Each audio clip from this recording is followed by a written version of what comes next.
What we gonna do right now is go back, way back. Give me your friend. Hey, come on, hey, come on, come on, come on, come on. Give me your friend. Hey, big girls like to do the round. Fat girls like to do the round. Fat girls, let me see you grind.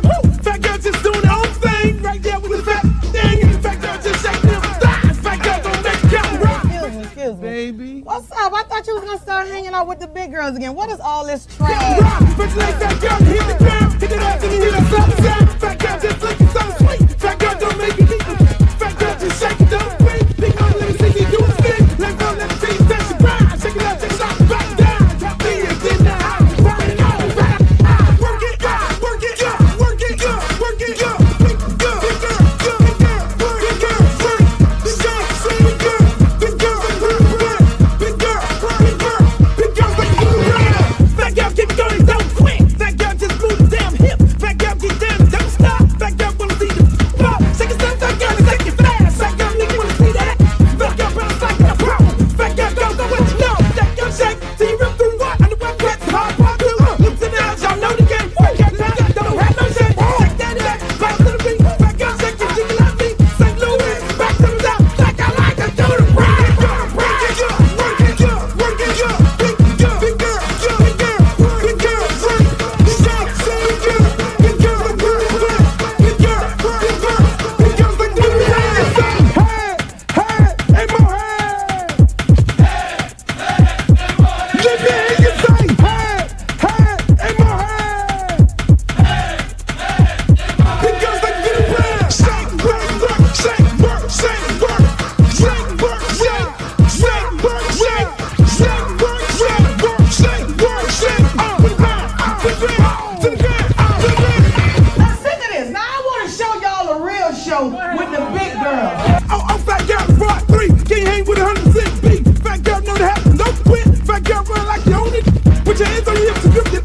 Not new, I'm look like it off the net. Fat girl bring the crew to top the ground. If not, I'ma pull the business down. Fat girl bounce hot, stop tripping. If you do, get chicken and hot bitch. With a lot right, come to the night speed. I really shit get the damn way I team. But fat girl show the boy shot. Let me see if the fat or not. Don't put fat girl, y'all like the damn nigga. Let me see y'all do the rap.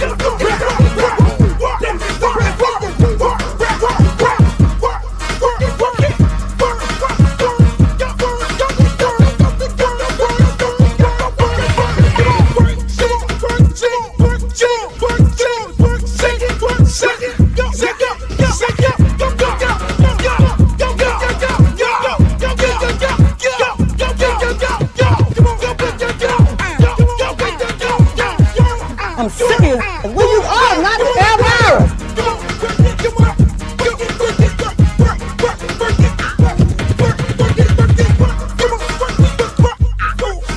Oh, not the Britney Spears. Hey, how you doing? Big girl, big girl,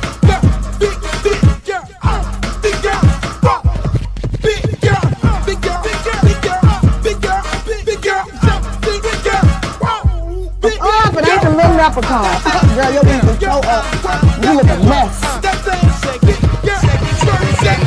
All about the big girls. What about the big girls? Big girl, work it, work it, work.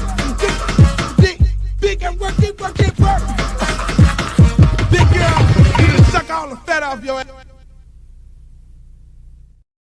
Yo, welcome to another edition of the Uncle Luke podcast. Yo, we got a special edition of this podcast today. Hey, shouts out to all the big girls. I love the big girls. Y'all love the big girls. Even though the girls I love is the skinny girls. I'm not gonna front. I don't fight in the big girl weight class. I can't do it. But I got homeboys that love the big girls. You know, I fight in that featherweight class, not lightweight, because lightweight is skinny. Featherweight is like shaped like a Coca-Cola bottle. Lightweight is like this. That's why I made the song No Ass, bitch. No backstage pass. Because if you ain't got no ass, you can't get no backstage pass, baby. That was back in my heydays when we used to get a girls backstage passes, we never got in trouble because think about it. I couldn't get in trouble. I mean, these guys getting jammed up for all these harassments and everything like that. How you gonna go tell a judge Luke sexually harassed me? Which I never did that, by the way. I had no desire to do that. Fortunately, I have all the respect in the world of women. So I don't get into that. That's not my thing. That is not my thing. Getting the girls, telling the girls, come on in the bag, preying on those girls. I never really, I could not see myself having sex with a groupie. Like a girl sitting up there saying, oh, I love you. I've been a fan of yours forever and all this. And then that's like taking advantage of a person. That's like taking advantage of a disabled person. At that moment, those folks are disabled. They are your fans. There's no reason for you to be going out there trying to make love to the fan. Don't do that. I know my head is crooked. Let me get it right. Residents, shouts out to Residents, a Black-owned company. I like to show love to Black-owned companies, even though this is, y'all like that. I don't have them problems. Shouts out to Residents. But my thing is this. When you have sex with the freaking groupie, that's not cool. I mean, what are you doing? The girl likes you for your music. She's obsessed over you. And then you take her in there. It's almost like a pastor taking advantage of somebody at the church. Come on in the room and let me put my hands on you, my love. Even though there are some women that be going to the church that want to put their hands on the pastor, that's a whole nother story. That's a whole other show. Maybe I'll go get some pastors who got violated by women. Maybe I won't. I'm gonna leave that alone. Some things I don't need to deal with. But I never, that's why all my songs were sexually oriented. Hey, we want some pussy. Boy, ain't that's y'all need to. Why I can't get in the Rock and Roll Hall of Fame with classics like that? Y'all need to do a fucking something, petition. What you gonna do? Take me to court talking about, well, Luther Campbell said, face down, ass up. That's the way he likes to fuck. And the judge will be sitting up there like, I gotta tell y'all a story about a judge, right? Y'all gotta hear this shit. Y'all gotta hear it. I never told this fucking story ever. So I had this trial. I did this song. One of my songs, I Want to Rock Me So Horny. Yeah, I think it was I Want to Rock. And so on the front of the song, this young lady was on there talking. And I said, let's have phone sex. Now, mind you, she recorded it in the studio. And I had her sign a release. So, I always do my due diligence. And so she signed the release and we did the song. And so we did this whole phone sex thing because back then, that's when phone sex was big. People were going online, not online, but they were calling phone sex. And so it was a big thing at that time. And so I wanted to reenact the phone sex situation on the interludes of one of my songs, which was I Want to Rock. Which one? Either I Want to Rock or Me So. So you hear me on the front of the song say, let's have phone sex. She said, mm-hmm. And we went on and, I don't want to get into the graphics of it all, but we ended up having phone sex on the record. So later on down the line, this record is hot. Song is hot, blowed up all over the world, hit number one, everything, all that and some. So the young lady decides that she wants to sue. So she goes to get this little lawyer, about 5'8", and they sue me. And I ended up going to court. And I'm you know, my lawyer at the time was Thomasina Williams, and I'm like, why am I in court? I have a document, a release form that this young lady signed. And why is the judge even hearing this? So judge was like, all right, we're going to take this thing to trial. We went and picked a jury. We in court, we going back and forth, you know, all the little pleadings. And before you go to trial, pick the jury, the whole 9 yards. After the jury was picked, the judge said to me, Mr. Campbell, I'd like to see you in my chambers. And I'm like, oh, shit. My lawyer looks at me like, what the fuck did you do? Did you do something over the weekend? It's on Monday. Mr. Campbell, I'd like to see you in my chambers alone. I'm like, oh, what the fuck is going on right here? Now, mind you, I done been in every court in the land. I done been in every court in the land, trial, whatever it is, criminal, you name it, you name it. Supreme Court, the whole 9 yards. So I'm like, what the fuck? This dude, I ain't never had a judge tell me to come in his chambers without my attorney present and the opposing attorney present. So I go up in there, I'm like, oh shit, right? Got my little suit on and everything. I'm looking all spiffy. You know, when you go to court, you got to respect the court. You got to put your shit on. So I go up in there and the judge say, Mr. Cameron, have a seat. Okay, I'll go and have a seat. He said, listen, let me explain something to you. Only reason why I'm doing this trial is because there's one thing I need from you. And I'm like, oh shit. I said, is this the big payoff? Am I supposed to have a bag of money where I just hit the judge off? And it was like, now let me see how this motherfucker play out. He was like, only one thing I need from you, Mr. Campbell. The only reason why we're having this trial today and we are here today is because I want to see the Me So Horny dancers. I said, oh. I said, Judge, are you serious? He said, yeah, I want to see them damn dancers. That's the only reason. This shit is a piece of bullshit. I want to see the fucking dancers. That is what I'm here for. Can you please bring the dancers in court? Well, Judge, you don't have to worry about that. The dancers be front and center. They'll be front and center at the next hearing. You do not have to worry about that. Okay, Mr. Campbell, let's go outside. So we go back outside and my lawyer is looking at me like, what the fuck just happened? Did you do something over the weekend that you like say the judge ain't shit? Or did you do some crazy shit in the media? Something that I don't know about? Is there something I need to know about? I was like, I can't tell you right now what happened in there. When we go on a break, I will be able to tell you. So that's my little story of me going to court. Then I go to court, this little fucking lawyer, he animating, and he took advantage of her, and he had phone sex with her. And I'm just sitting there like, and the jury, we picked the jury, and the jury all aware of me and everything. And it becomes, eventually we won the case.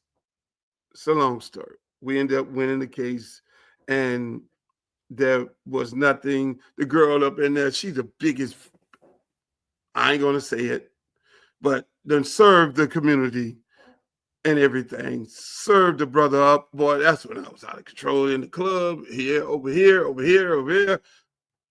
Hey, look. Had her hair up like she was a valedictorian. You know, they come in, boy. They come in the court, boy. They be looking like, they don't look like the girl that you meet in the club, boss. They look like they're a valedictorian with their hair up and like prop and primer and all this and acting like, and the jury looking, man, the jury saw straight through that motherfucker. As soon as she opened her mouth, got him out. But ladies and gentlemen, that's a whole nother story. I like to give y'all guys all these beautiful stories. But let me just say this, that this is a special edition of the Luke Show. Because I have a special guest that I interviewed in COVID, and I think that you guys need to hear this interview. His name is Craig Hodges. He played on the Chicago Bulls with Michael Jordan and the whole cast. You did not see him at all on The Last Dance. You didn't see him. You did not see him. Mind you, this guy that won championships with them. He won 3-point contests while he was at the Bull on the same team as Michael Jordan. You did not see him. They never talk about Craig Hodges. And when people never talk about somebody, it is a reason why they don't talk about that person. Why they try to slide them up under the rug. He's the, don't talk about Craig Hodges. Don't mention Craig Hodges. Whatever you do not mention Craig Hodges around here. You know, all the MJ bullying some of the guys and deboing some of the guys and talking shit to some of the guys. Y'all saw it on The Last Dance.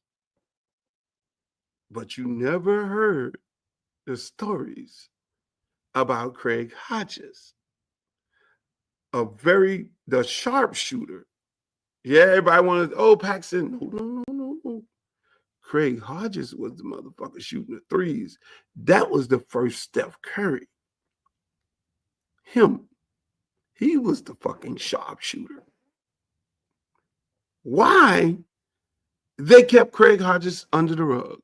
Why that there's no mention of Craig Hodges? There's two people that there's no mention of in the NBA. One is Craig Hodges.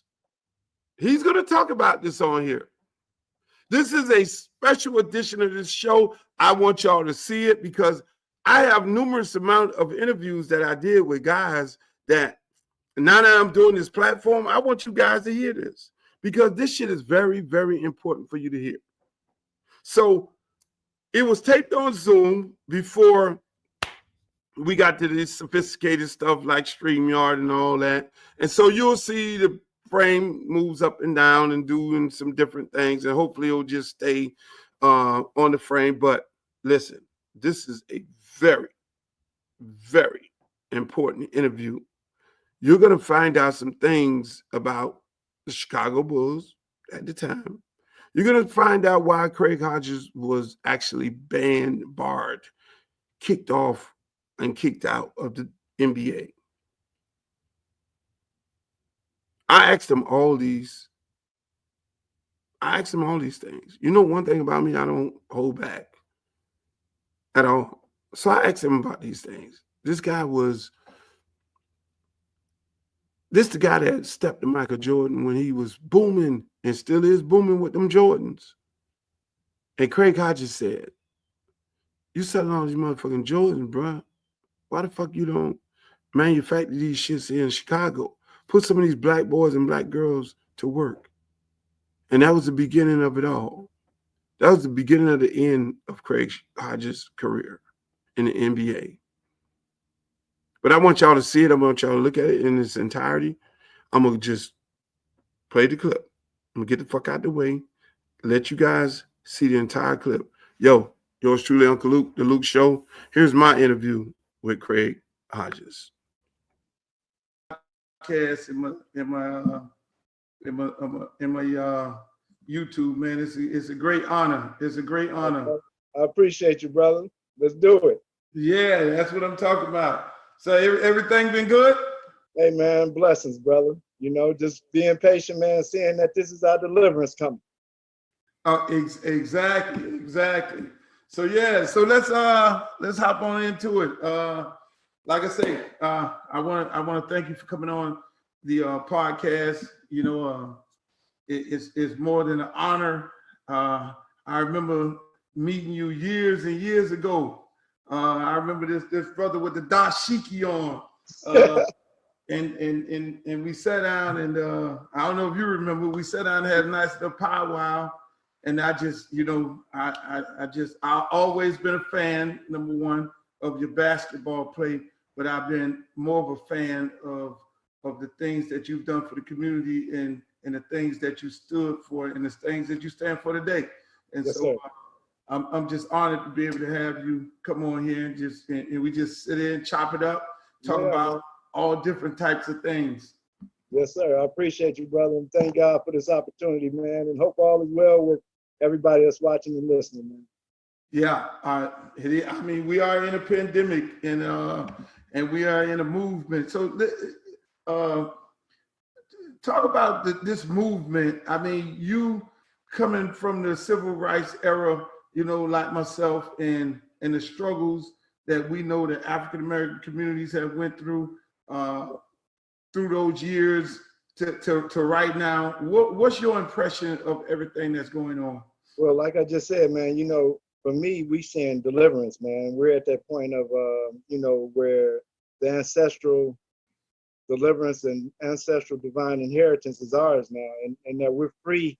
We're literally free for the first time in our existence on these shores, man, and that we can tell by just the actions of, you know, Anglos who are now not really knowing how to deal with Black people really on the level, because they've been blindsided so much. So we talk about the miseducation of the Negro, the miseducation of white people has been even more so. So now it's almost, you know, with the pandemic, having everyone to be quarantined, and then the murders of the brothers and sister, and you know, it's just been a overwhelming energy.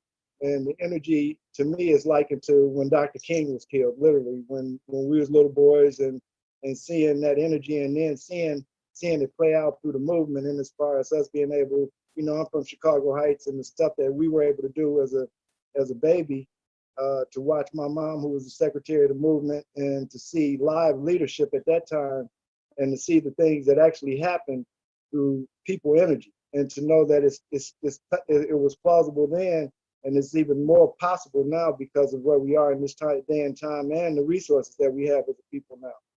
So you said your mom was secretary of the movement. Which movement?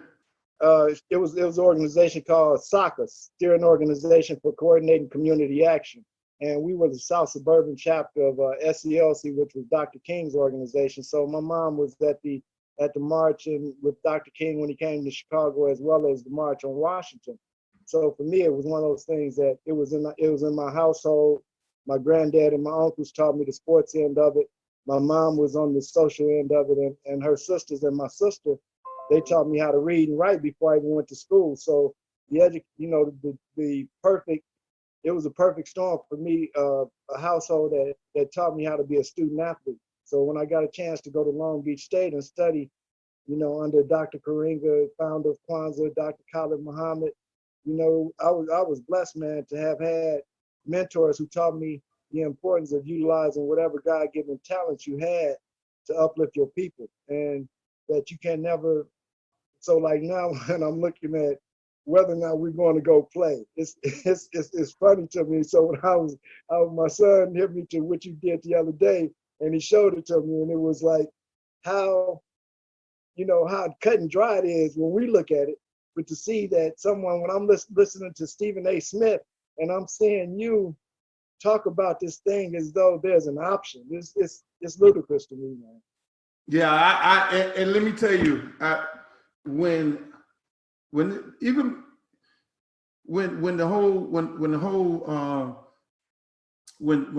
whole part of anything that comes out where it becomes a conversation about the African American man, Colin Kaepernick going back, I always think about you. You know, in my mind, in my generation, you've Right. been the first outspoken athlete in my generation. I know there were, you know, Kareem Abdul-Jabbar, and there was Jim Brown and Muhammad Ali and all that. But for my era of athletes, I always looked at you as being the first outspoken person. So when things like this happen, and go on, I automatically think about you. And I was having a conversation with Dwight Howard the other day, and the same thing. And you know, he saw me do a Instagram live. He jumped on, and then we had a little dialogue afterwards.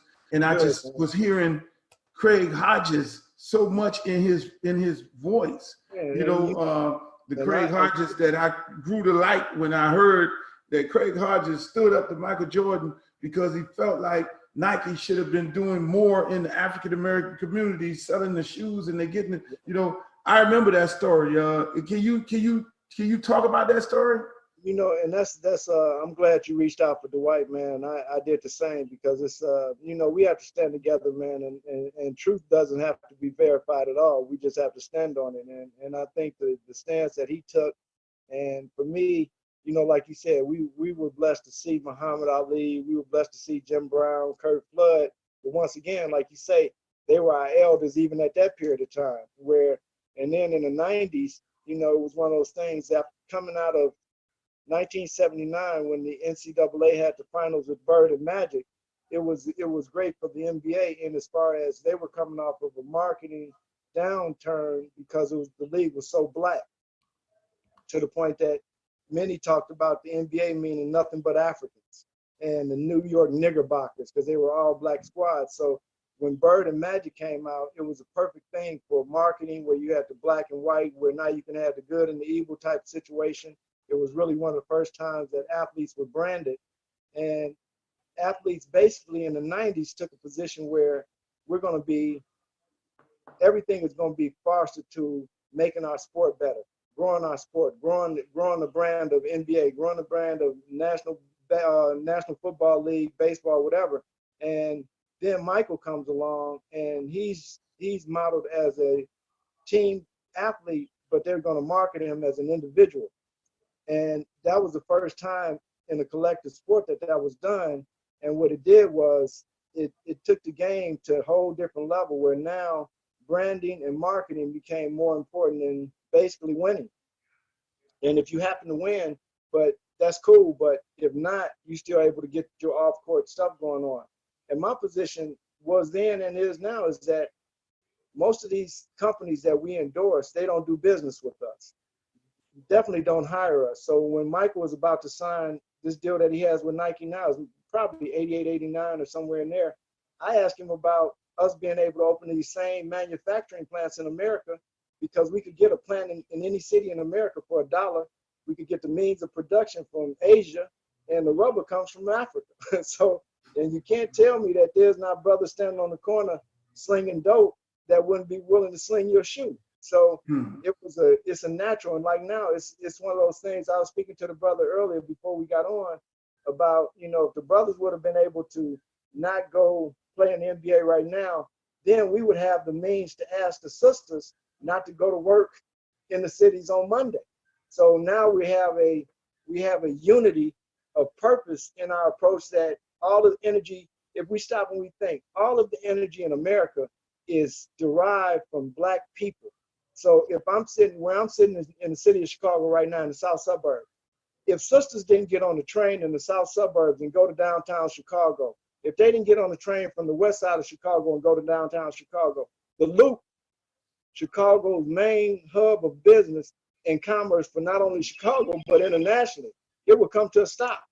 And that's all over America. So it doesn't surprise me that the media highlights the murder of Black men, but they so readily want to get the murder of Black women off the page, because they understand that we are considered the power of our people. But they know that the rolling organizational force has always been the Black woman in America, whether we go back to plantation times. Whoever's cooking your food, whoever cooking your food and feeding you, they running it. whoever, exactly. That's it. Whoever cooking the food, they definitely running the house. My mom always told my nieces that, hey, look, if you cooking the food, you run the house. Man ain't gonna come back all the time. So I found that conversation to be, you know, I sat there and I, like most people in America, and they looked at the Last Dance, and I looked at the program for that. I was like, okay, I don't know what's going to happen in the next episode. I don't know what's going to happen in the next episode. But I sat there and I told my wife and the family members, whoever was over, viewing the show, I'm like, okay, I'm just going to sit here and I'm waiting for the Craig Hodges part, because I know they just not going to go and just have a Last Dance without having the Craig Hodges part, because I thought that was so significant Yeah, man.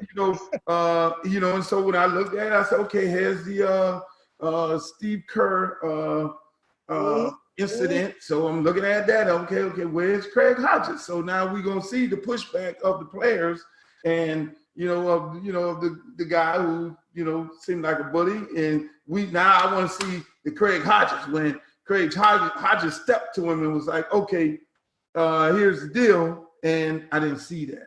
And for me, it was like, I didn't even know it was coming out. My son told me about a week earlier. He's like, yeah, man, The Last Dance is coming out, MJ. I'm like, I wonder why they call it The Last Dance, not knowing. And then when I saw it, I understand how Phil always has a mantra for every season. So I understood it after that point. But then I thought about it. I was like, man, I started to look into the background of it. Y'all filmed it over 20 years ago. Then my mind went to where we are today. We are in the midst of a pandemic. Black people are dying at numbers untold. And then we bring out our Black icon to calm us down and to get us not to continue to look into what our issues are on a real level, because the quarantine has allowed us to study, if nothing else. Mm-hmm. And I think that's why white people have been so agitated, because you haven't been able to go nowhere and you've had to stop and look at this Black condition that you've been so conditioned not to look at.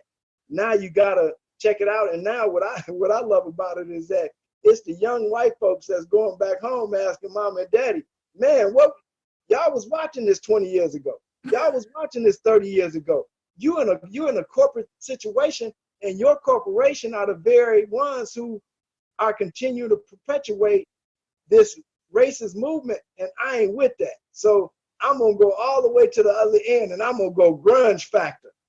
And y'all really not gonna like who I am as an individual, but me and my spirit, I'm content to know that I'm working on behalf of what's right. And that's the part where, if nothing else about what's happening right now, man, for us as a people, is that we know this, that the lynching and the sacrifices that were made by our ancestors, you and I, we don't really deserve what's coming, because we didn't suffer the way they suffered. But through their suffering, we're blessed to be able to define what these next generations are going to look like. And that's the part that I was so disappointed in the brotherhood, where I'm listening to Stephen A. talking about us leaving money on the table. And I say, brother, at which point in time is courage and dignity and honor more important than money? And that you're going to say to the rank and file of Black people, because this media is so large that you come across, you would say, he said this, and I quote, "It was like this yesterday, it's like this today, it's going to be like this tomorrow, it's going to be like this 10 years from now." And I say, whoa, man, I got grandbabies. I don't want my grandbabies. I'm not going to allow my grandbabies to come in under this. Now, if me and you, we got to fight on your behalf like always, then we're going to do that. But let you know that that media structure that you under ain't going to exist much longer in that manner, because we got brothers like you and brothers like Steven Jackson and Matt Barnes. And that's the part of me that's saying, man, if we only see that if brothers come out of basketball, you can create a whole new media industry through our own stuff. And now, what would happen to the NBAs if the brothers didn't go play? What would happen to their television rights? If they tear up the collective bargaining agreement, that would be a boom for Black people, quite honestly, because that would almost take us back to that point before Jackie Robinson broke the color barrier. And now we're able to produce all of these industries off of our talented people. And that's the part where I say the sisters are the ones who are the real dynamic portion in this, because they are being returned and restored to who they were in the original part of this thing. And the white power structure, they know that. They know that better than we know that. So they put us LeBron James. Man, look, look, 10 sisters that go to work on Monday in 10 cities across America have more power than LeBron James and all of us put together. Believe me, you know it and I know it. Yes, no question about it. I mean, it's ironic that you say that.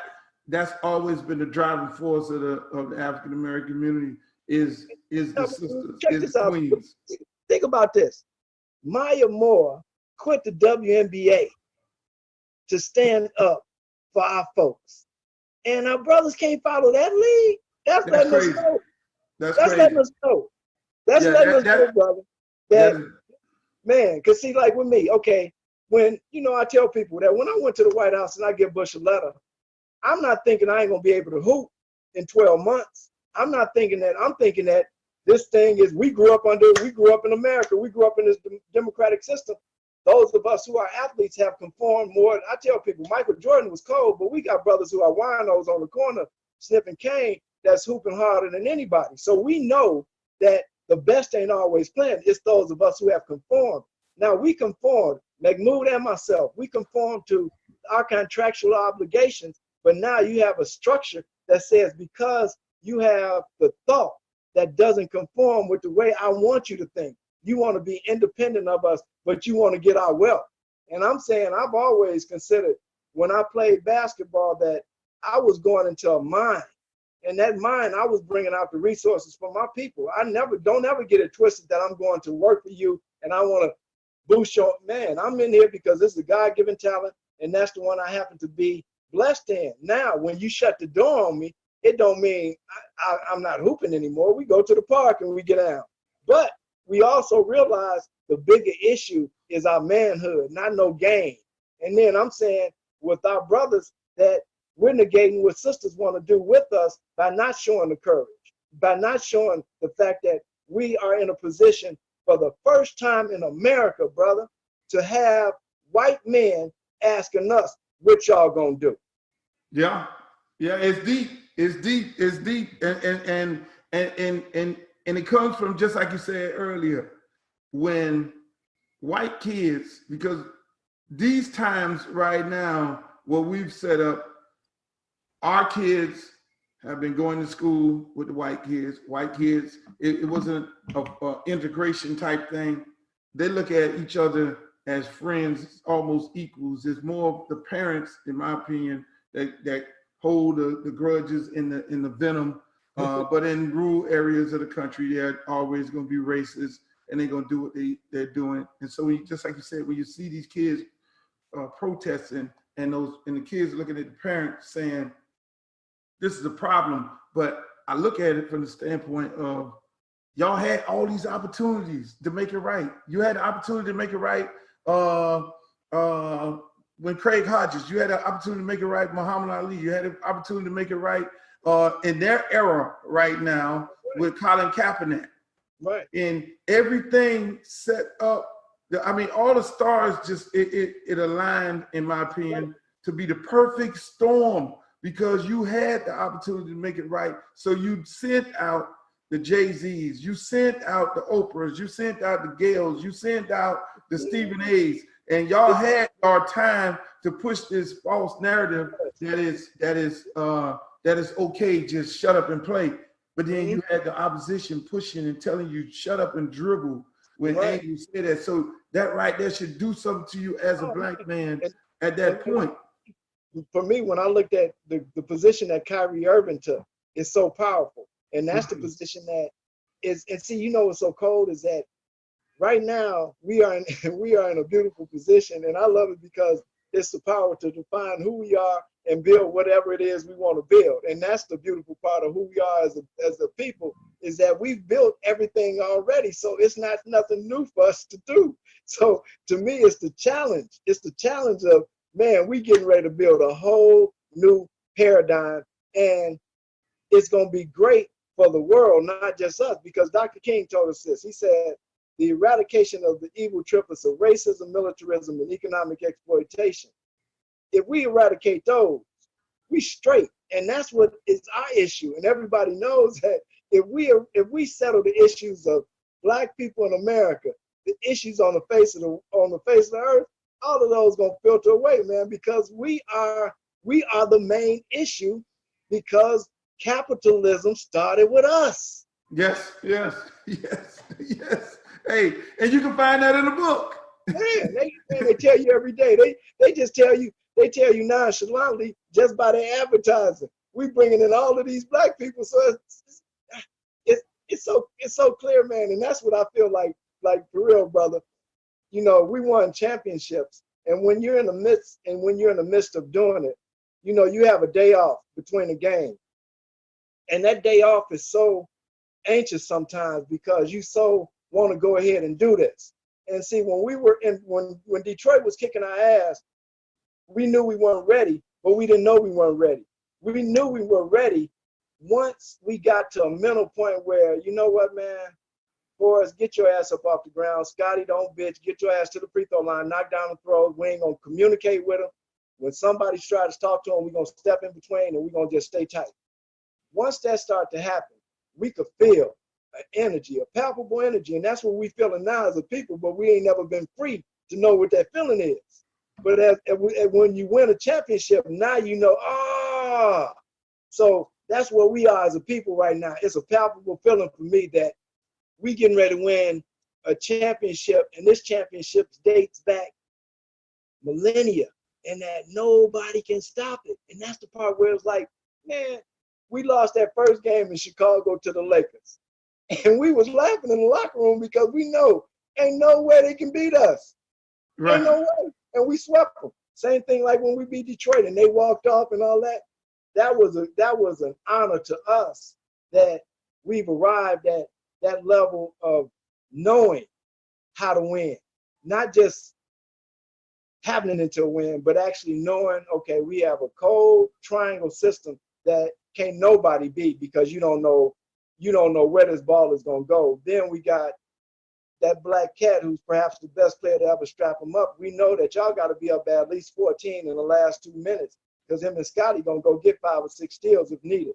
So it's gonna be hard, and that's what we are as the people. That if you stop, man, we got everything we need to do what we need to do to show the Creator that now we are truly independent and that we free based on that biblical that you gave us. A freedom was gonna come, and now we're here to actually be a part of it. I don't understand how a brother can say they're going to go hoop during this time and not get with our folks, man. Exactly. I feel the same way. And it's like, you know, it's not a time to play basketball. It's a time to, I mean, we have their feet to the fire. And if you allow them to get into your head to be able to say, hey, look, okay, go play basketball. So good, take the mind off of the actual narrative that we're controlling right now, which is we have been an oppressed set of people, and we will protest for 386 days if we have to.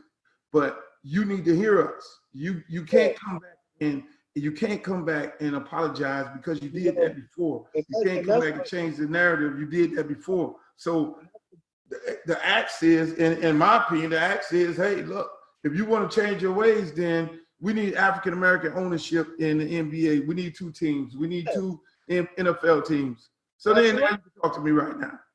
You know what I'm saying? And that's the critical part to me is, like you say, that if you really want to show, it's all about ownership now. It's not about giving, you know, and that's the thing where I was telling people how you've allowed players to have so much movement. Yeah, you can go play with your homeboy. You can go play with your homeboy. Yeah, y'all can get together and go play. Yeah, you can go. Yeah, long as y'all don't ask for no ownership. Once y'all start asking for ownership, them billionaires gonna have a problem because those billionaires are part and parcel of a system that's oppressed you. So I tell people, you know, like Mood and myself both were ostracized at a time when Donald Sterling owned a team, knowing he was an avowed racist. That in itself should give the NBA pause to bring us in and talk to us when you're talking about creating a new environment. The NBA is so woke. If you're so woke, bring back and give us the bread that you owe for us to be able to do what we're going to do. Man, the year that they let me go in Chicago, brother, we had 900 murders. I had told people that if I get a $5 million contract, I can leverage $4 million to my people and programs in Chicago that can change the condition. See, we have a notion that it's going to be $1 billion. It ain't going to be $1 billion. We don't need all that. All we need is our energy. See, it's been a misnomer that it's money, but we create all money with our energy. That's why it's called currency. Currency. It's the current and the energy that's coming from us that go out and mine wealth for these wealthy white folks to live in gated communities, and then look at us and say, man, what's wrong with your family? Look, dude, you done killed our daddy. You done put uncle in the jail. So now it ain't nobody to be at the crib with the young man to raise him. So don't look at me like it's a pathological problem with black folks. No, it's a systemic racist problem that goes back to the fact that you understand your time is up and that 6,000 year period is up now. Now we free. And the only thing that's keeping you at bay is people like Stephen A., people like all of us who feel like just because God gave me a talent. But see, we didn't ever realize that in the 60s, your talent wasn't your talent. Your talent was our talent. And that you weren't leaving out of the hood thinking that you weren't coming back to the hood. And that's the problem with us now, is that we are so American minded that we are free. But you free to operate within their parameters, man. Think about trying to be free for real, Bill Cosby. You know what I'm saying? Exactly. Yeah. You know what I'm saying? You ain't free. You ain't free to operate based on what you're capable of doing. You're free to operate within the parameters that we set, as long as you don't get out of hand. Ladies and gentlemen, we're talking to Craig Hodges, former member of the Chicago Bulls. So let's talk about this. In 1992, you guys win the championship. You go to the White House. You dressed up in a dashiki. Got your dashiki on. And you hand President Bush a handwritten letter. What was in that letter for young people who didn't know, who don't even know that story, which I thought would have been the most powerful message in The Last Dance, what was actually left out, because that was the beginning of a whole nother movement for generations to come. What was in the letter, and why do you think that part was left out of that docuseries? Well, for me, you know, once again, like I told you, man, I grew up as a baby of the movement, and we wrote letters when I was in elementary school to our politicians, to our council people, all of that. And I did that throughout my life, man. And the night before we went to the White House, I was playing ping pong with one of my homeboys, and it hit me. It's like, man, you got to write this. And then I told him, he's like, brother, you sure you want to write a letter to the president? And I'm like, man, that's what I got to do it. And at that point in time, it was all about, you know, those who are disenfranchised. And you know, the message from me to him was that, you know, based on the condition of poor people, people who had been disenfranchised, and especially African Americans, can you consider our issues the same way you can consider foreign policy? And many people thought that I wrote a letter talking about the war, and none of that. It wasn't any of that. It was about, you know, the condition of our people for over 400 years. And if anybody is due some type of aid, shouldn't it be those who help build this country?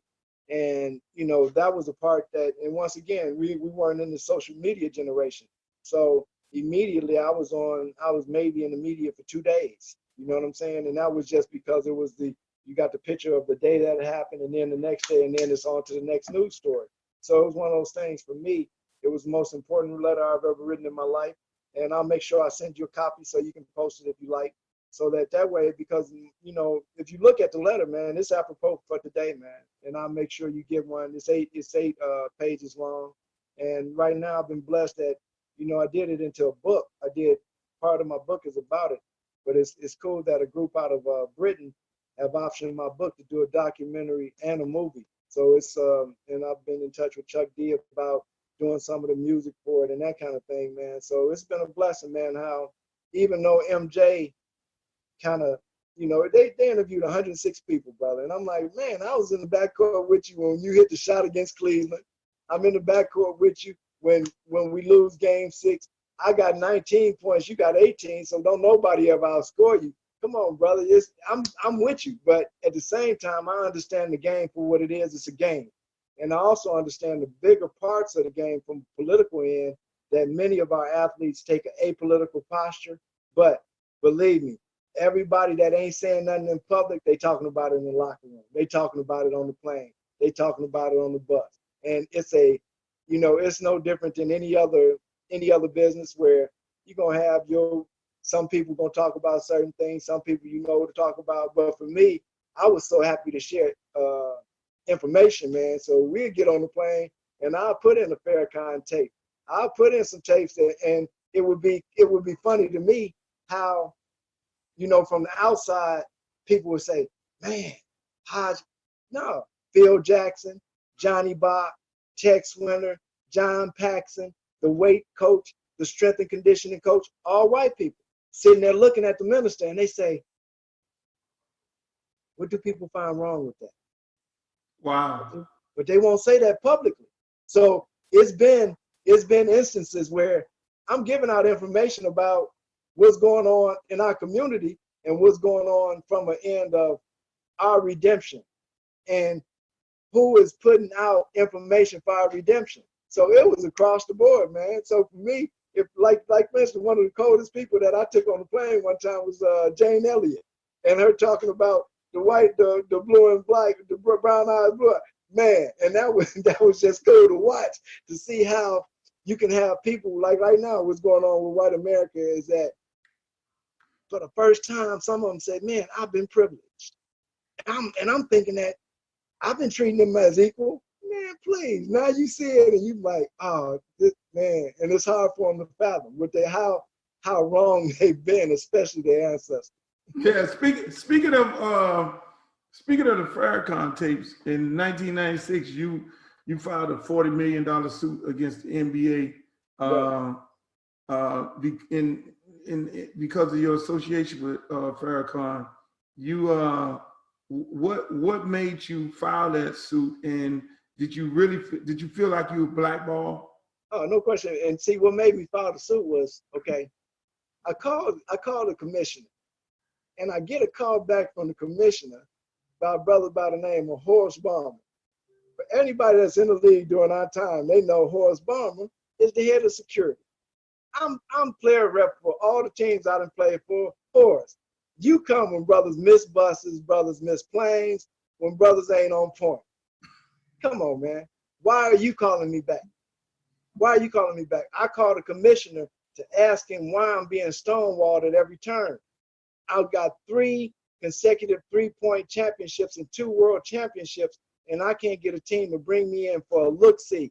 And for those who are not basketball knowing, a look-see is all during the season. They're bringing in players to see if they can play for them, okay? I can't get a look-see after this. So I'm calling the commissioner at this point to say, yo, man, what's going on? And when Horace Balmer calls me back and say, it's not anything like you think, that's when I got a lawyer. And he says, why you getting a lawyer? Because y'all full of lawyers. So I need to get me one. But the cold part about the attorney that I got, I didn't realize that he was trying to represent players in the league at the time. So he wasn't doing no job on my behalf. You know what I'm saying? So the whole thing, when I seen all of this come out now with the thing with Donald Sterling, I said, man, this might be a good time for me to revisit the issue because I never got my day in court. It was straight up, and I'm just still a basketball player. I'm gonna put this in my lawyer's hands, and then I thought, oh, okay, man, I see what the play is. So let's continue to go forward. And that's the beautiful part, man, that when something happens over there, the Creator always opens something for you. And for me, it was to be with my 2 oldest sons, that they were teenagers at the time. So now I went from hooping against Isaiah to hooping against my sons, and I'm putting it on their head to let them know every day I come to your gym to work out with you for high school, don't take it personal. And when we go to the crib, we can patch up your wounds, but I'm going to get you right now. Hey, I can imagine those battles up in the gym with them young boys, because these young boys think they know everything. No question, man. Big fun. Big fun. So you filed the lawsuit, and you claim that they blackball. You get these calls, and to me, that's no different than what happened with Colin Kaepernick. Absolutely. It's no different. I mean, because again, you got led by, our resident Tom, Mr. Stephen A. Create a narrative that he was given opportunities. He was given all these opportunities. Obviously, back then, it wasn't nobody brave enough to get on TV. And it's funny, like Stephen A. was the first person I asked to help me write my book. Really? I was shooting coach with the Lakers, and I'm walking through the tunnel after I come off the court with the guys working out before the game. Hey, brother Hodges, hey man, I appreciate your work.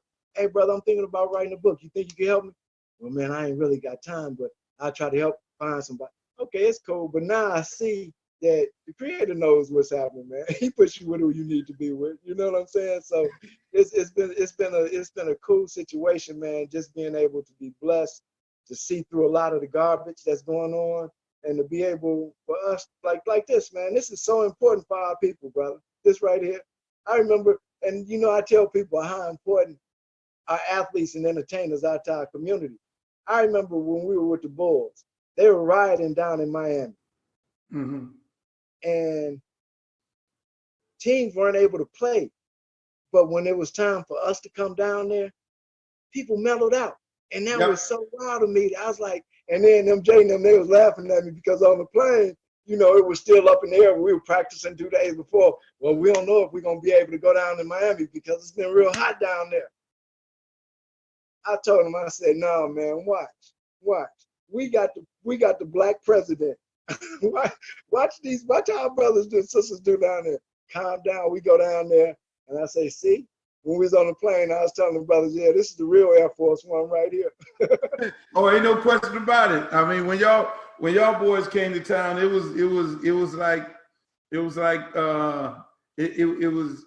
really calmed people down because the world just stopped. Okay, the Bulls are in town. It's crazy. You know what I'm saying? And everything that it brings.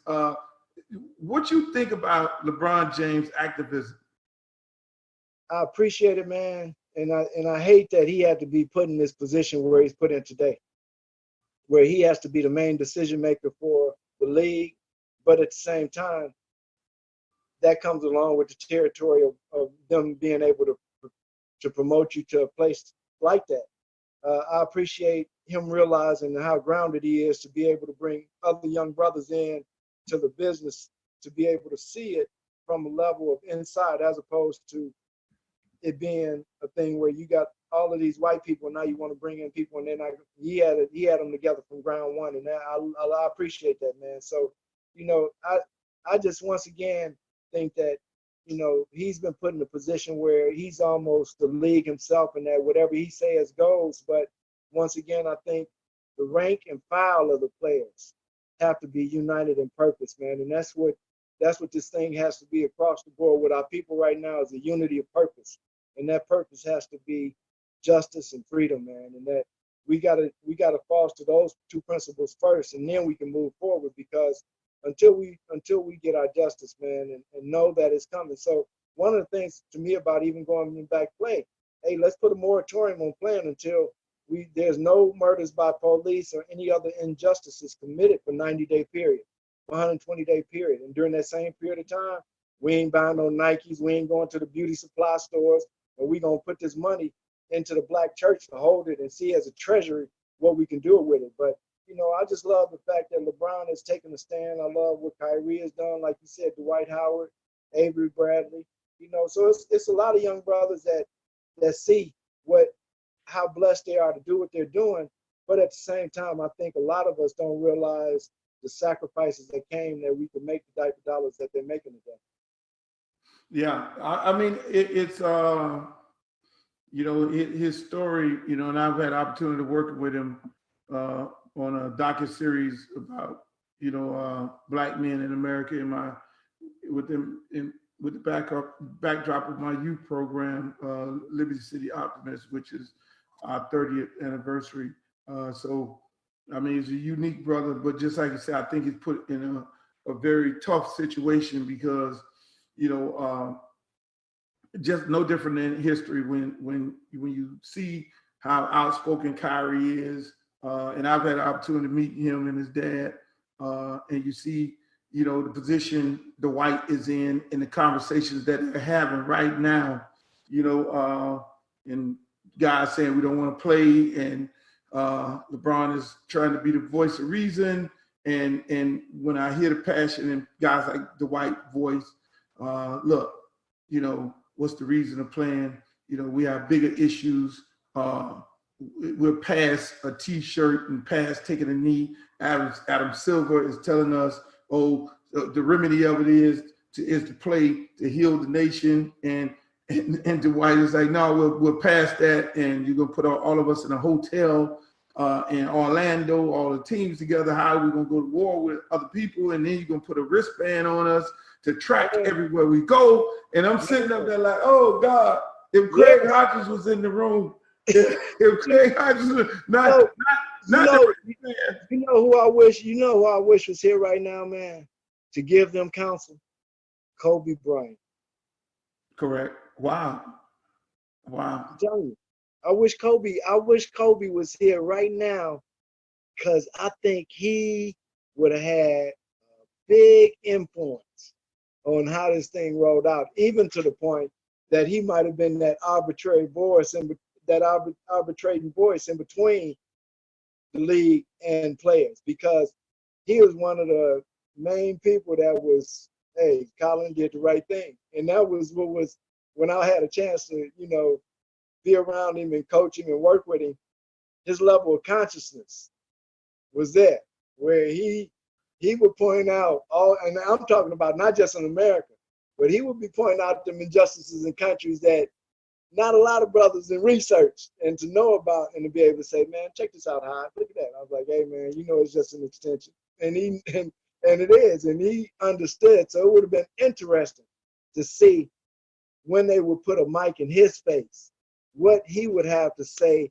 And see, what was so cool about Kobe is that right now he's still close enough to the league where his influence would have probably even been more than LeBron's right now. And he would have had that independent point of view that would have been able to take some of the hits for the players, where I feel like MJ is in a position to do the same, but he can't, because he is part of ownership.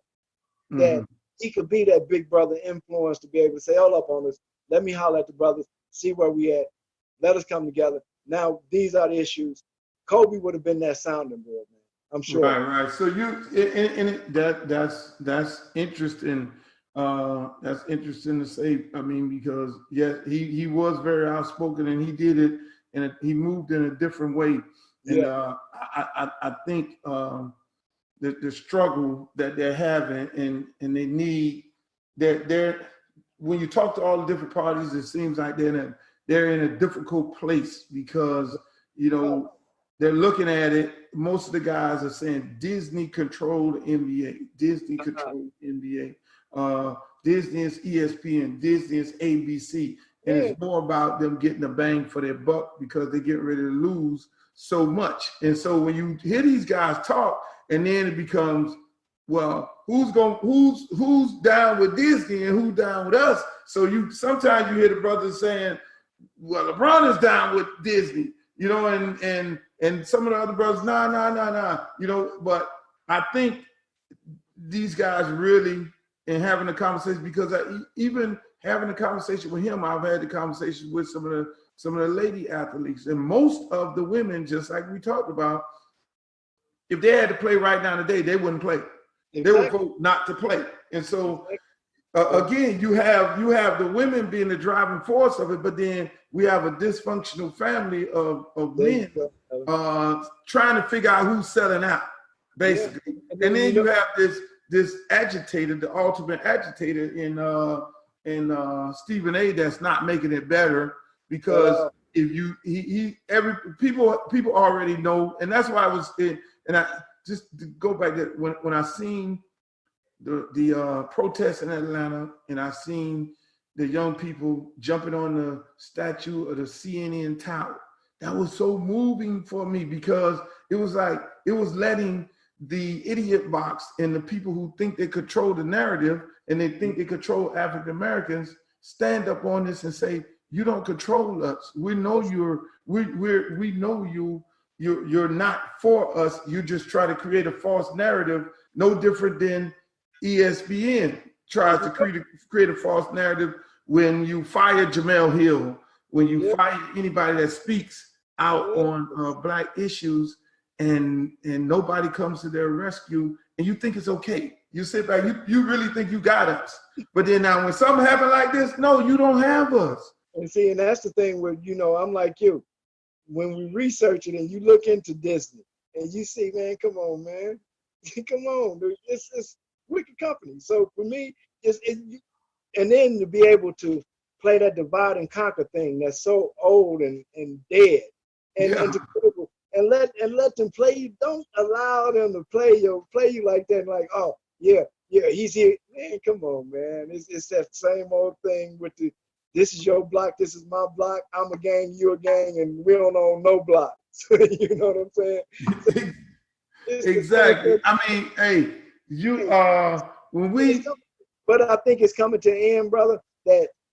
And see, I don't wish no bad on nobody, but it was an incident during All-Star Weekend, right? This year. I'm born and raised here. I'm the first player to win a championship here. This is my home. All right. I struggled with the Bulls when they weren't winning shit. So All-Star Weekend here. Slam Magazine comes out with their memorabilia piece. It's got MJ on the cover. It's got his Unite on the back, which is my shit I did in '89, but that's another thing. And in the middle, they got Chicago's finest basketball player. And you ain't got Hodge in your book nowhere. Wow. And I was like, then if that's not the cut, that's not the cutter though, brother. This is the thing. Me, Ricky Pierce, who's my teammate from Milwaukee. Ricky go down, he get his credentials for All-Star Weekend, tickets or whatever. Oh yeah, let me run down and get mine. I ain't got no credentials, brother. I ain't got no tickets. You feel me? I didn't get in the United Center for 2020 All-Star Weekend in my hometown. Do you feel me, man? Get out of here. That is no. So now, what was wild to me is that when I seen the Slam Magazine edition, my boys in the city, they go berserk because it's a lot of other brothers like Rod Higgins, Kevin Duckworth, all from the city. Y'all ain't got them in there either. So I tell Slam Magazine, yo, man, y'all, we got to holler. So now they let me do a little article the other day based on that.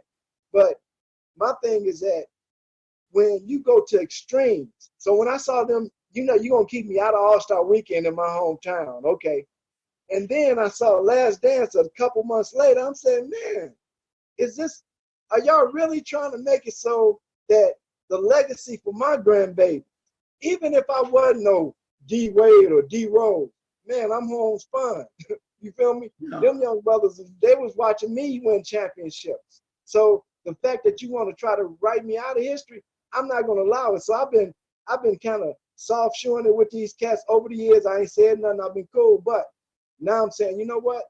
I got grandbabies who want to hoop in the game. I'm not going to allow y'all to trample my legacy on what I earned, not what I'm saying I'm trying to conflate. No. I was in the backcourt with MJ to get to the point of winning the championship. I go have surgery, and then I lose my spot. How? Nobody's ever questioned how John Paxson got in the lineup. How did he get in the lineup? Nobody questioned it. And them the questions that I want people to start. How did I go from having more points than MJ in the last game against the Pistons, then the next season I'm not in the lineup? Wow. But I won another 3-point title. Then we go on. See, I won a 3-point title before we won rings. So now when we win a ring, I won another 3-point title. Now I got 2 titles and a world championship combined. So nobody in the game. So people, and it's like when Colin Kaepernick, they want to say, okay, well, can he play anymore? Dude, he's in the Super Bowl, man. Y'all got characters that won't ever even get close to sniffing a playoff game that's starting games. And you want to tell me this man can't play? But I experienced the same thing. Craig Hodges can't play defense. But Steve Kerr could play defense. John Paxson could play defense. Come on, man. Don't play them games when you know the reality is you don't like brothers to speak on behalf of their people in a knowledgeable term and able to speak to the hurt and pain of their people and people understand it. It ain't got to be, see, I ain't running. I ain't got to cuss you out to let you know the experience of my folks. So y'all want to try to make me this angry black man. No, I could take this heartbeat down to nothing and now speak to you because once again, y'all taught us English. Yes. You feel me? Let me tell you, I understand, and that's one of the main reasons why I wanted to have a conversation with you, because I understand it. I mean, I live it in the music business myself, Right. as being the outcast, being the guy that's blackballed, that was never invited. I mean, I just got my first award 2 years ago, where I was honored by BET after. So I clearly understand how it feels to be blackballed by industry, because you stand up to the what I consider as the oppressor. I'm the angry black man. I'm the mad guy, after selling over 20 million records, and half of them out the trunk of my car, and looking at guys who don't know half of the business that I know, and I've accomplished more things than they can ever imagine, and because I'm just outspoken for my people. So I clearly understand it, and that's why I can relate to a person like yourself, and like I say, going through when I and it really it was, The Last Dance was something for me, to that was an opportunity for Mike, I thought, to really, okay, cleanse yourself up, because I look at your situation. I look at what you meant so much to African Americans playing on that Chicago Bulls team, and the things that you were standing for meant so much. And I thought that could have, by telling your story so eloquently, and that could have uplift so many African American players, so many African American people, to see, just to how you just to tell that story. And so I just thought it was really important, and I thought that he could have took a bigger a bigger role in that. To not do that, I mean, to not put that in there was very important. Yeah, one of the not things do that was bad. That was bad, and that's just how I feel. I don't know how you feel, but that was bad to not have Craig Hodges' story in there. We sat there and we listened to Steve Kerr's story. Okay, it was nice and touching, but this black man walk around with the dashiki on, who's telling you, hey, look, you have this platform right now. I just thought I mean, how did you feel about that? Yeah, because see, my thing is, one thing I know about MJ knows diplomacy. He know how to be diplomatic.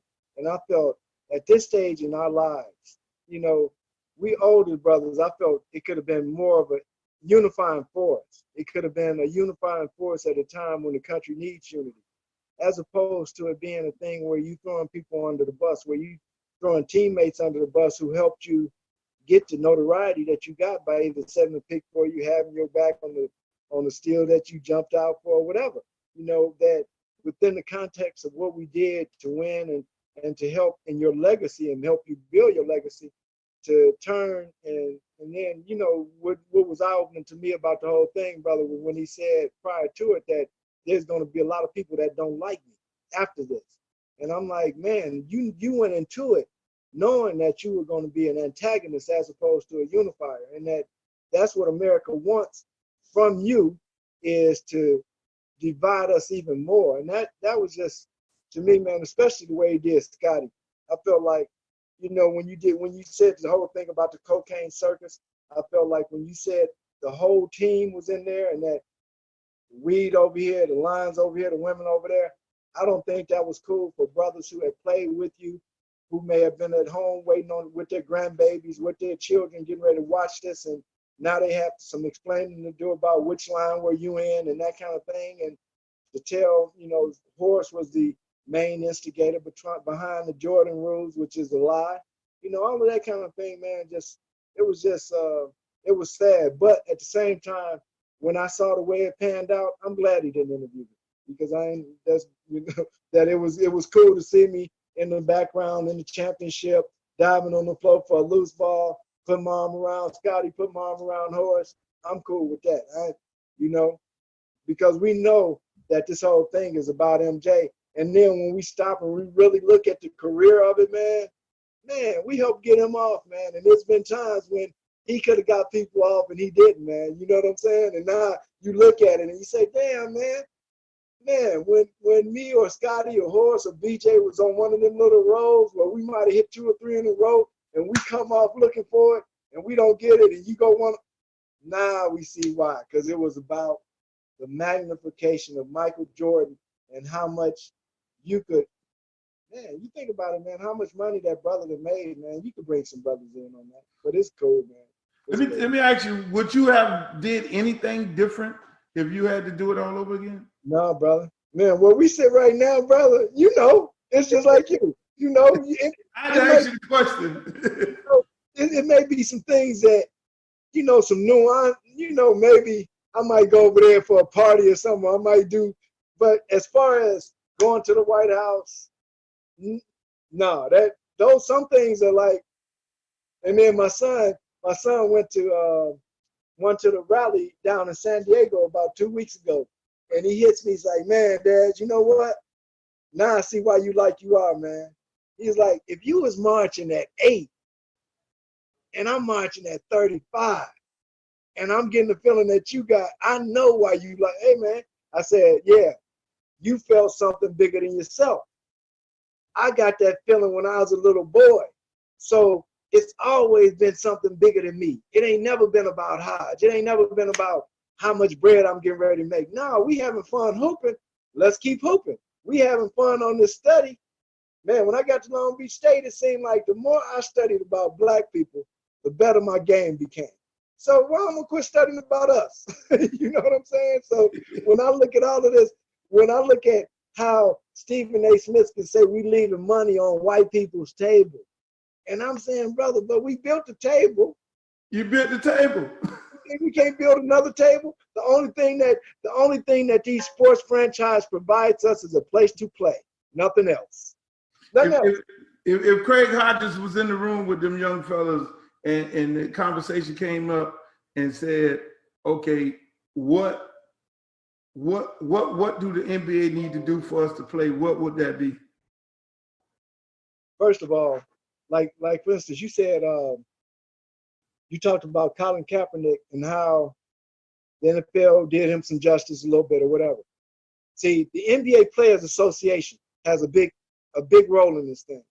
So when I was blackballed, my union didn't support me. I'm still hot with my union to this day. All right. When I was blackballed, my union tells me I need to find an agent that a team owes a favor so they'll know that I'm not a bad guy. My question was, what did I do bad? I ain't never been fined. I ain't never missed a bus. I've been player rep for all the teams I played for. What did I do was bad? I'm a three-time 3-point title winner and a 2-time world champion, and nobody could use my services. So knowing that this thing is racist to the core, 30 billionaires, you don't become a billionaire in America without being a racist. Let's get this critical. Let's stop that right now. So in order to start over, you have to, okay, 2 things can't stay in the same place. So what we got to do, we got to demolish that, right? So we got to demolish the foundation of it. Now, to me, everybody making over 100 million that wants to be an owner should have some ownership where they play at. Now, within that context, let's bring in sisters. Sisters should have some say within how this money is going to be divvied up. We got a sister, Michelle Roberts, that's the head of the Player Association. Never talked to her. Haven't talked to her yet. But we'd love to. But the union still owes me money because they colluded with the NBA not to have me in the league, as well as Mahmoud Abdul-Rauf. So before y'all start any conversations about racism, y'all need to holler at the brothers who have felt it. So now, y'all, it's cool. It's cool. Y'all got 150, 60, 70, 80 million, and you scared to stand on black? You scared. And you got 50 million in the bank. Likewise, we don't realize that when this collective bargaining agreement is torn up, Stephen A., the wealth, if once again, we spoke about it earlier, brother, if brothers and sisters in America stop working for a month, 2 weeks, The educational system changes. The economic system changes overnight. Overnight. But we've been tap dancing. We've been tap dancing. We've been tap dancing because we have to tap dance because we got to get our bread. But see, the Creator got something for America. All right. That's why a dust storm is coming the same way the slave ships travel. That's why hurricanes, H-E-R, not H-U-R, hurricanes are named after our sisters because that's what's coming back right now. It's the return of the ancient ones. They know who, they know. That's why LeBron is in the position that he's in. They know that it's a young brother that's going to be torn in between this thing. Come with an elder with him. Bring John Carlos with him. Bring John Carlos. John Carlos should speak on behalf of us during this period of time because he's the grandfather of protestation within our sports movement. He should be the one that, and now, if what he says should go. If he says y'all go play, if he says some of y'all don't go play, then okay. But it should come from him. And that's what we don't do enough is that we speak out of turn because it's an African concept that before I speak, I ask my elder, can I speak?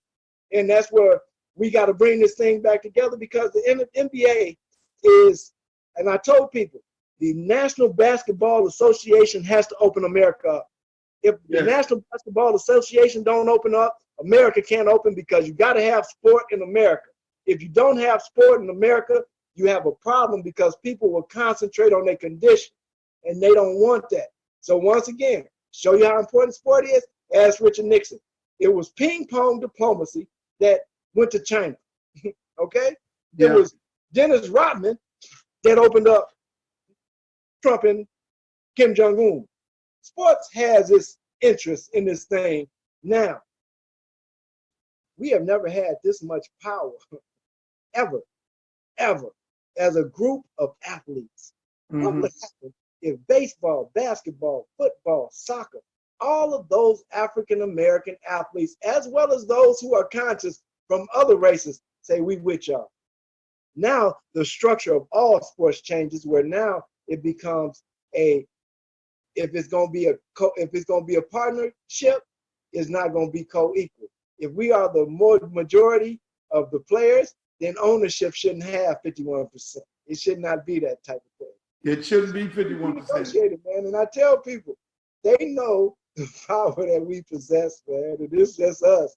And it's so funny to me because I know we're going to get the victory either way. They can go hoop or they can stay at home. We know what's coming, brother. It's storming here in Chicago right now. You feel me? And I know what's happening. And I told them in my letter. That was one of the things I told them in the letter.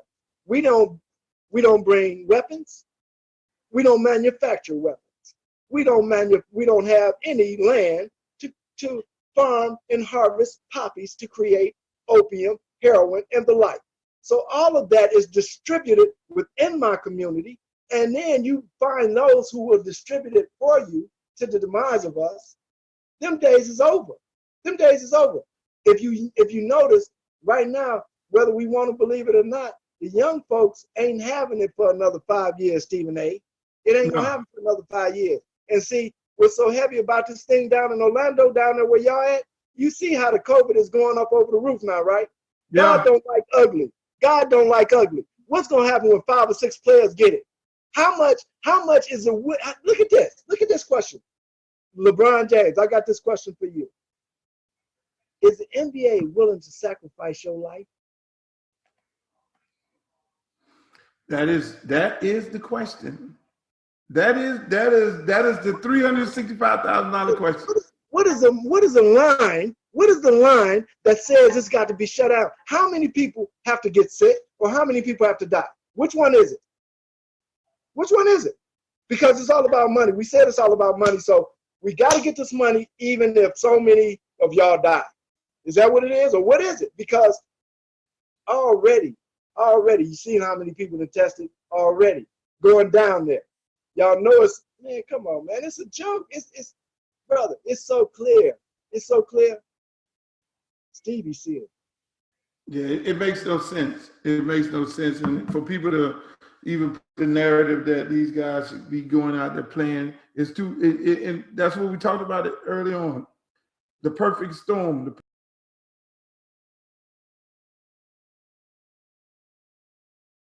Man, this has been an epic interview. Boy, you didn't know Craig Hodges was going to come like that. You did not know he was going to give y'all them gems, those backstories. You did not know how he felt about The Last Dance, and you did not know how he felt about Stephen A. Smith. Stephen A. Smith is my good friend. I like Stephen A. Smith. We established a great relationship, but I never knew Craig Hodges asked him to write his book.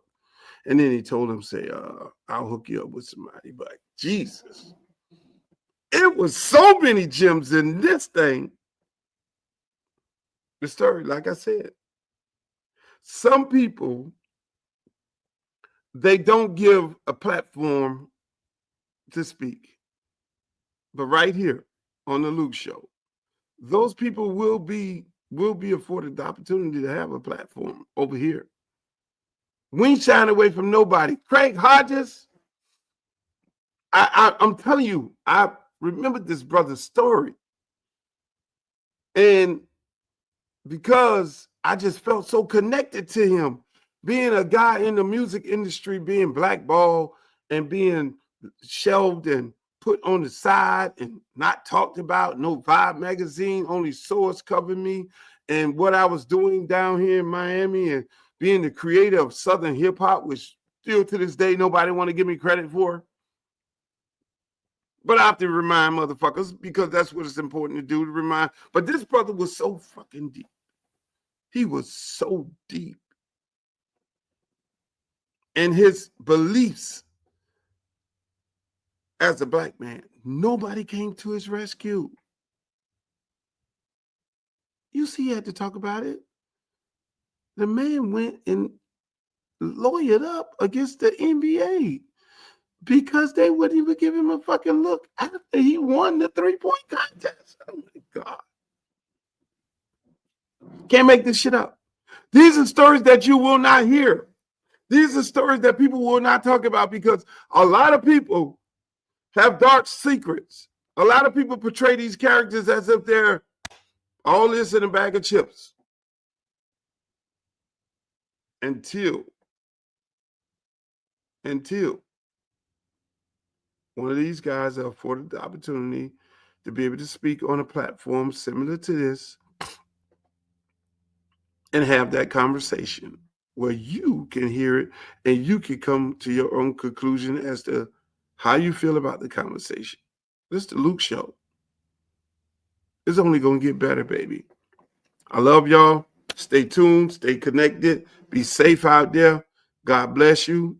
God bless everybody. God bless the whole, everything that you're about. I'm just feeling like that today.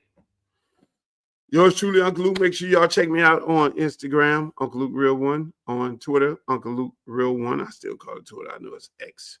You can also check me out on Blue Sky, Uncle Luke Real One. Uncle Luke TV on YouTube, Uncle Luke on Facebook, my fan page. You can like, share, and subscribe. Anything that you may want me to talk about or anybody you want me to interview, feel free to do so. Put it in the comments. I love y'all. I really love y'all. And by the way, on May 3rd at 10 a.m. in the morning, May 3rd, 10 a.m., 2025, they're going to be naming the street after me, 1095 Northwest 58 Terrace. It's limited space available. So all y'all are invited.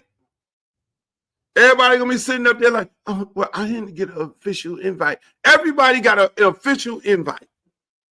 How nobody told me? When it's over, people do shit like that. It's over. Oh, I didn't get an invite. I didn't know anything about it. Well, I'm here to tell you. Everybody is invited. Everybody.